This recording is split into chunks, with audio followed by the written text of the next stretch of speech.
നീർക്കോലി വീരാ നീ കണ്ടപ്പോ സമാധാനം പറഞ്ഞു പോയി. ആ അന്നെ ഞാൻ കണ്ടിട്ടില്ലല്ലോ. എത്ര തവണ കോട്ടായിട്ടൊക്കെ നടക്കണോ? കാൽമൊന്നും ഒഴിവാക്കേ. എവിടുക്കാ താറാവാളായിട്ട്? തറവാട്ടൊക്കൊന്നും ഇപ്പൊ പോവാ വെച്ച കാലിന് സുഖല്ലണി. പോണോ? മരിയോള് പെറ്റെടുക്കണം, അവിടേക്ക് പോകാണെന്ന്. മഞ്ഞപ്പിത്തല്ലെങ്കിൽ ഹോസ്പിറ്റലിക്ക് പോവാണോ? മറ്റന്നാൾ കുമാരനോടത്തെ കല്യാണം എനിക്കുണ്ടോ?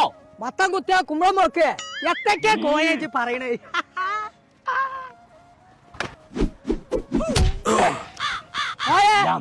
കണ്ണ് കാണില്ലല്ലോ കോയെ. കണ്ണൊന്നില്ലാന്നോ? പടച്ച റബ്ബേ നീർക്കോലിയേ അന്റെ കണ്ണ് പുറത്ത് കാണിക്കണു. ഉള്ളിക്കൊക്കെ വെക്കാൻ പറ്റൂല. ഇതന്നെ നിങ്ങളെ മേത്തൊക്കെ ഐറ്റംസ് എടുക്കാൻ തന്നെ പേടി. പടച്ച റബ്ബേ ഒരാള് വരുന്നുണ്ട്, ചോദിച്ചു നോക്ക. ആ ഇവിടെ അടുത്ത എവിടെ കണ്ണാസ്പത്രി ഉള്ളത്? എന്നോടല്ലേ ചോദിച്ചൊന്ന്. ഇപ്പൊ ഞാൻ